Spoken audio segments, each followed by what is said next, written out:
বিসমিল্লাহির রহমানির রহিম।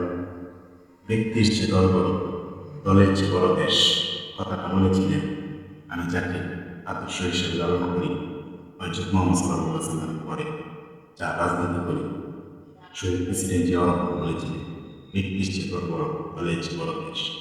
আজ আমি দেখতে পাচ্ছি এবং আমরা দেখতে পাচ্ছি ইতিহাসে একটি সাক্ষী হলেন বর্তমান প্রধানমন্ত্রী, মাননীয় প্রধানমন্ত্রী জনাব তারেক রহমান সাহেব।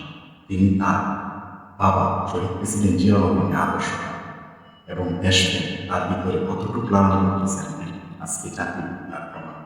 কারণ সে রাষ্ট্র এবং দেশের চিন্তা করে তার দলের চাইতে রাষ্ট্রের চিন্তাটা সে বেশি করতেছে, ব্যক্তির চেয়ে সে দলের চিন্তা করতেছে বেশি। কারণ আপনারা দেখেন তার দল এবং মতের বাহিরে মন্ত্রিসভায় জায়গা দিচ্ছে, শুধু খালি রাষ্ট্রের এবং রাষ্ট্রের জনগণের চিন্তা করে। এটা কিন্তু দেশ যেরকম চিন্তা করেছিলেন শহীদ প্রেসিডেন্ট জিয়াউর রহমান, আওয়ামী লীগের সভাপতি তিনি শেখ হাসিনা, তিনি গিয়ে তার দেশে ফেরানোর সর্বোচ্চ চেষ্টা করে তাকে দেশে ফিরেছে শহীদ প্রেসিডেন্ট জিয়াউর রহমান।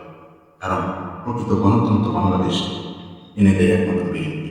বিএনপি গণতন্ত্রে বিশ্বাস করে, সেই গণতন্ত্র বিএনপি হৃদয়ে লাভ করে। তাই তো বলেছেন তারেক রহমান সাহেব সবার আগে বাংলাদেশ। আজকে দেখে একটা দিন যাচ্ছে আর আগামী দিনে এই ইতিহাস হচ্ছে তারেক রহমানের প্রত্যেকটা ভূমিকা জাতির কাছে কষ্ট হচ্ছে। তিনি কল্পনা মানুষ করতে পারেন নাই তিনি এসব কাজ করতেছেন।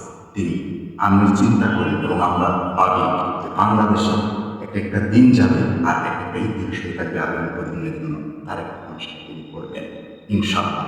কারণ সে এই কথা বিশ্বাস করে ব্যক্তির চেয়ে দল বড়, দলের চেয়ে বড় দেশ, সবার আগে বাংলাদেশ। মাননীয় প্রধানমন্ত্রী তারেক রহমান জিন্দাবাদ।